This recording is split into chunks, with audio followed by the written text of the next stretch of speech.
Heartbeat Alaska is made possible by the following. By Coca-Cola, serving Alaska quality soft drinks since 1937. By Cook Inlet Region Incorporated, an Alaska Native corporation promoting economic and social progress for people throughout the state. There's a heartbeat, louder than thunder, revolution is in the air. There's a heartbeat deep inside our mother. Are you too cool to care? Hello everyone, welcome to Heartbeat Alaska. Thank you so much for joining us for Native News from across Alaska, Canada, and the lower 48. On today's program, we learn about the recent Whaling Commission conference in Borough, Alaska, from news from the North Slope Borough. Also from SKC TV in Montana, they report an oil spill they're cleaning up on the reservation. All that plus much more, but first, here's Gary Fife with Native News across the nation. This is Native News across the nation. I'm Gary Fife. The Indian Health Service has managed to escape most of the harsh budget and staff reductions for now from Capitol Hill, but most of its services are still targets to be dealt out to states under congressional and administrative proposals. Dr. Michael Trujillo, the IHS director, who is a Laguna Pueblo, says the federal health agency is still under orders to slim down and continue to contract with Native health groups so they may provide services to their own people. But during budget hearings in the U.S. Senate last week, Trujillo says he got the impression there's a lot of support for Native health budgets. But there is some difference there. Some conservative senators are beginning to raise critical questions, he says, about tribal gaming profits being used to offset federal money used to support Native health programs. He predicted tribes and Native health units are going to hear a lot more about this issue. The Alaska National Guard has been hit with charges of racial bias in evaluations and promotions, and at least one former top-ranking Guard officer confirms it. The U.S. Commission on Civil Rights released a report prepared by a private investigative agency making allegations that Natives and other minorities are passed over for promotion, given unfair evaluations, and that its personnel were demoralized as a result. I have stated many times that we take everything that we see in that paper seriously. And that paper will come before the board for their review. And I don't want to give you the impression that what was stated in that report is meaningless. If there's something there, we want the board to look at that and to ferret it out and review that. Alaska National Guard Commander Jake Lestenkof has assembled a panel to investigate those charges, and one of its members, Inupiat Eskimo and former Guard Commander John Schaefer, told the Tundra Times that he had heard the same complaints over several years. The investigative panel is to make its report by the end of the state legislative session, and Jeannie will have more on that story later in the program. The Tatitlek tribe of Washington will flex its tribal jurisdiction over the quality of air on their reservation. The tribe recently signed a memo of cooperation with the Puget Sound Air Pollution Control Agency, which restored tribal control over air quality within the reservation. The memo means the tribe can now implement and enforce air quality standards on developers who might pollute the air over tribal lands. The Nebraska Indian Affairs Commission has rejected a draft for a state handbook to help county jail administrators understand Native American religious practice. Commission Chairman Chief Chamberlain of the Winnebago tribe says they're withholding support for the handbook because some aspects of Native religion should not be written down, he says. The manual was drawn up late last year after a Native inmate complained that Dawson County jailers were infringing on his right to Native religious practice. For fans of Idaho Native American art, there's a new resource available. 10 Nez Perce artists are featured in a newly published directory with photos of their work and biographical data available. The directory was produced by the tribe to help its artists gain a foothold in the art market, and their work contains both traditional and modern pieces. The directory includes the most established of Nez Perce artists, Santa Fe sculptor Doug Hyde. And finally, many Native Americans are graduates of the well-known Haskell Institute of Lawrence, Kansas, and if you have a bit of the school's history, there's someone who's very interested in talking to you. In fact, Susan Arkakita, chair of the school's humanities department, wants your help in documenting Haskell's 110-year history. She'll be editing a book of Haskell history to be written by former students and faculty. Submissions should be typewritten, double-spaced, and about 500 to 750 words in length. They should be sent to the Chair, Humanities Department, Haskell Indian Nations University in Lawrence, Kansas. This is Native News Across the Nation. For Heartbeat Alaska, I'm Gary Fife. There's a heartbeat louder than thunder.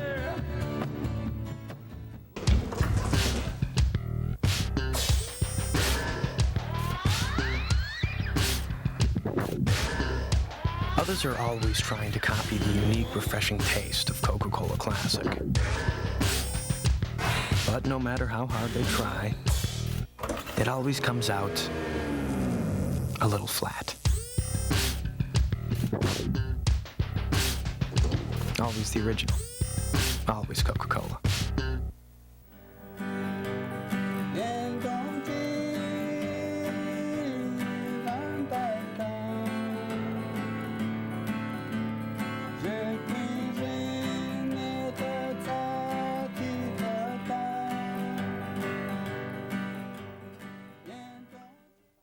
Thank you so much, Gary Fife, for Native News Across the Nation. Let's travel now to Borough, Alaska, where Tina Corwin reports the Whaling Commission conference that recently met. The Alaska Eskimo Whaling Captains Convention, held in Borough from February 13th to the 15th, was the first meeting in 3 years of captains from all of the Alaska villages that hunt the bowhead whale. Allocation of strikes to villages was the issue of most immediate interest to captains and crew members. Each of the 10 whaling villages was assigned strike limits, whether or not the struck whales are actually landed over the next 4 years. The International Whaling Commission, in its spring 1994 meeting, granted an increase over the previous quota of strikes given to AEWC. The new quota of 204 landed whales for the years 1995 to 1998 permits 68 strikes in 1995, 67 in 1996, 66 in 1997, and 65 in 1998. Greater hunting efficiency is credited with helping to convince the IWC to increase the quota. We must always be seeking to improve the efficiency of our hunt. We all have to be thankful to where we're at today compared to where we were 3 years ago. I think our quota has increased to all of our hard efforts and everybody's efforts, AWC, the commissioners, and a lot of people that helped out, worked hard, lobbied hard, studied hard, researched hard to get our quota up. Mayor Ahmaogak also stressed the need to improve struck and lost ratios. The more efficient the hunt is in all of our villages, in 10 whaling villages, the tighter our struck and lost ratio, and the ability and better our ability to present ourselves as capable managers of this hunt. Affirmative action to improve this ratio should combine with a continued effort at improving the efficiency of the weapons we use. The Weapons Improvement Program Committee reported on work done to address international concerns about humane killing and hunting efficiency. The program has concentrated on development of a new, more efficient projectile, the latest version of which was lab tested in the fall of 1994 and will be field tested by Borough crews on the ice this spring. Visitors to the convention from the Chukotka region of Russia reported on whale research they are doing along their coast, with support and technical assistance from the North Slope Borough. The Borough and AEWC hope to use the Russian data to prove that some bowheads do not come to Alaska's Arctic coast and are not counted by the whale census performed in Borough. The information would show that the Alaska census figures are an underestimation of a true number of bowheads actually wintering in the Bering Sea. Federal officials deeply involved in whaling issues attended the convention. The U.S. Commissioner to the IWC spoke of the need for continuing efforts to emphasize differences between subsistence and commercial whaling. We have argued that it has been commercial whaling that has wreaked such devastation on whale stocks, including, I might add, on bowhead whale stocks in these waters, and that the Aboriginal whaling has in fact been a whaling tradition that has worked well. We have pointed out in every case where the science is clear, the stocks of whales that are now subject to Aboriginal take are increasing in number, whereas the record of commercial whaling is for one stock after another driven to commercial extinction. The U.S. Deputy Commissioner to the IWC expressed his belief that whalers don't need to worry excessively about environmental organizations. Their role, as I see it, is an honest attempt to keep us all honest, fulfilling the commitments that we said we were going to do. I don't mind them watching over me. I think we're doing the job.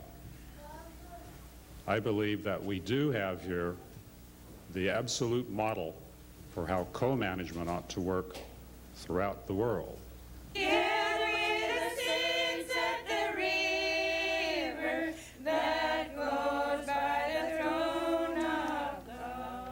Entertainment and social events were also a part of the convention. A dance group from Chukotka participated in 2 nights of Eskimo dances.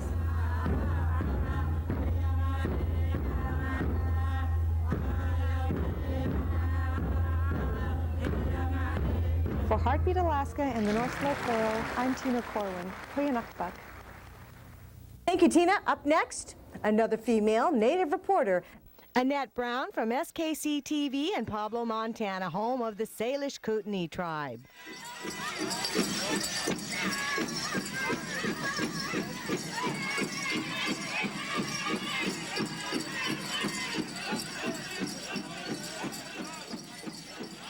Good evening. This is Annette Brown reporting from SKC Public TV based at Salish Kootenai College in Pablo, Montana. A conflict beginning in 1989 over duplication of public television service is hopefully coming to a resolution between the University of Montana, SKC Public TV, Bitterroot Valley TV, and Plains Paradise TV. The heart of the dispute has been the university's proposed high-powered public television station, which would duplicate existing community-based public television service from low-powered stations throughout western Montana. SKC Public TV has consistently voiced concerns about wording in the university's original National Telecommunications Information Assistance Grant that erroneously added another reservation to western Montana, duplicated service to areas already served, and created a potential loss of support to SKC Public TV. The Board of Regents of the university system heard concerns of low-powered television stations in Montana at their meeting held in late January of this year. The question that I have is, why did the university proceed to ask for permission from the federal government and the granting agencies to go for a full-power station that would and will override areas already served in western Montana? If the university system continues to choose to try to dominate this in competition with this existing system, it just seems wasteful in the extreme. And you know, the Board of Regents is the only group right now that can kind of step back from this and say, let's look at the entire community. Let's look at the unserved areas in Montana and see if we can create a partnership with the areas that are served to provide not only a broader coverage of the entire state, but local input at every level. And I accept the challenge on behalf of the University of Montana to move this forward in a collaborative manner. However, we need to recognize the fact that it's in the best interest of the state of Montana, in my opinion, to move forward with a new model in which low-power stations can remain viable, but in the presence of a high-power station signal. In 1954, a pipeline was laid across 54 miles of the southern part of the Flathead Indian Reservation. Of that, 21 miles are located on trust land. A 20-year lease was granted to Yellowstone Pipeline and renewed in 1975. The lease is due to expire on April 21st of this year. Since the lease renewal is considered a major action by the BIA, they have requested an Environmental Impact Statement, or EIS, to be prepared, and the Confederated Salish and Kootenai Tribal Council have stated they will not make any decision on the right-of-way until the EIS has been completed. Major concerns from tribal members have centered around Yellowstone Pipeline's record of spills occurring on the reservation. During the past 20 years, there have been at least 3 spills from the pipeline. The most significant release occurred on Magpie Creek in 1987. 162,000 gallons of diesel fuel was leaked, which contaminated the aquifer in that location. The most recent spill occurred in January of 1993 at Camas Creek. Estimates have the spill to be anywhere from 3,000 to 10,000 gallons of product spilled over a 45-day period. What you can really see here in this picture is the type of the nature of the crack that was discovered in the conical or in the Yellowstone pipeline. In that picture, you can't even see it. It's a hairline crack, yet it leaked out over a period of time, thousands and thousands of gallons, and it's it was extremely damaging to that area. And when these things happen, you can see in the second picture, we had to go in, or again, Conoco had to come in and excavate the area around the pipeline, replace the damaged section of pipe, and start to do remediation work. They had to take all that contaminated soil that was there. There were approximately 1,200 cubic yards of contaminated soil that were excavated and hauled off for treatment at a landfill. And then a third picture just shows the type of containment booms that are used. And they had to build containment booms that absorb up the product, and those are the types of things that you would see in an oil spill situation, to try to capture what's referred to as free product, the product that's in the water. So it's a real serious situation with an oil spill. Reporting from SKC Public TV and for Heartbeat Alaska, this is Annette Brown. Lamb numbers. Let's travel now to Tatitlek, Alaska. In south central Alaska, in that little village, if you want dinner to go, you don't call a restaurant, you call the high school.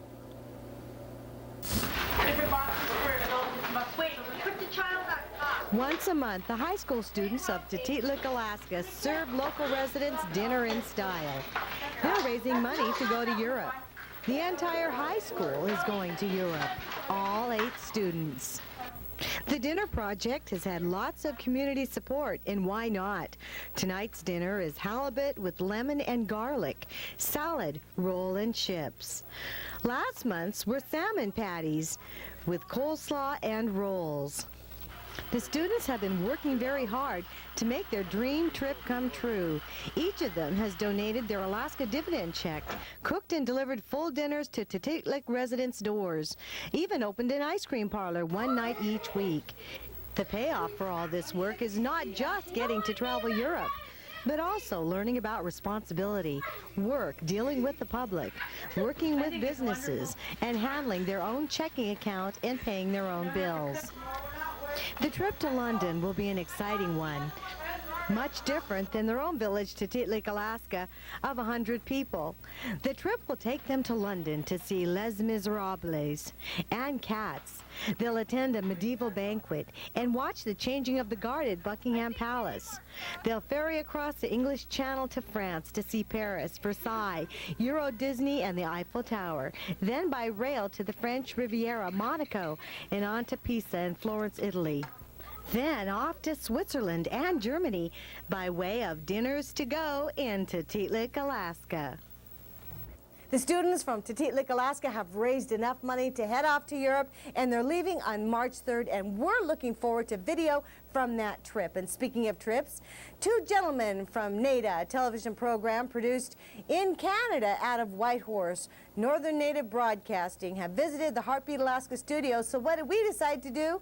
We decided to do a story on them.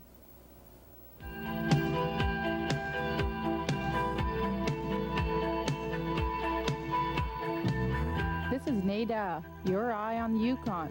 But there's more to Northern Native Broadcasting than meets the eye. Jeff Dorn and Randy McKenzie traveled from Canada. They work for NEDAA. They traveled to Alaska to cover stories for their weekly program. NEDAA is aired across Canada over television Northern Canada. Jeff Dorn is Cree Indian. Randy McKenzie is Ojibwe. Basically NEDAA, it's called Your Eye. It's a show, it's an hour show format news magazine. And basically what it is we look into different issues that affect First Nations in the Yukon, from everything from general assemblies to fun pieces, you know, pieces about people's lives on day-to-day life. This trip took them out of Canada. They traveled to Alaska to cover NANA, the Native Corporation, and the history of the land claims. We're here to do a documentary on the NANA people. Reason being, our First Nations, 4 of them have just signed their land claim agreements and self-government agreements. And basically they've become law on February 14th. And so we want to reflect what 20 years in the future may be for our First Nations people. So, because they're at ground zero where it was here not but 20 years ago. Canada may be behind Alaska as far as the land claims go, but they're way ahead of us in Native programming. Television Northern Canada has been on the air around 3 years. It's the only Aboriginal television network in North America, certainly across Canada, and possibly the world. Jeff and Randy are natives, as are many of the employees of Television Northern Canada. Still, entering the world of television, even in Canada, is not easy. Basically, I started off with home video, and I just went out in the business community and said, hey, I can do videos and all that, and volunteered some time at some different video pool organizations, did some volunteer work at cable stations, and gradually my experience built up, and I landed a couple of jobs there and started shooting news in Winnipeg, and after that, I went to work for a few other Native communication societies, and now I'm working for one of the better Native communication societies in Canada. Started off in photography, got involved. I have a degree in technical television production. Was a cameraman for first jobs that I took, and recently just became a television producer. I used to work for another Native communications company, which is located in Thompson, Manitoba. And as Randy said, came up here. This is one of the premier Native production companies up here at the Yukon. Anything you can think of your mind, anything you can vision in your mind, you can create on Earth. And if you can think it and you can see it in your head, you can do it. And that's basically my attitude. That's how I did it. I got no technical training or anything like that. I never went to a college or anything. I got my high school degree. I tried to apply to other different colleges and all that, but they said my high school marks weren't good enough. So they said I was too uneducated to get more education, basically, and I just went out and did it. I just went out and started doing something that I really enjoy. And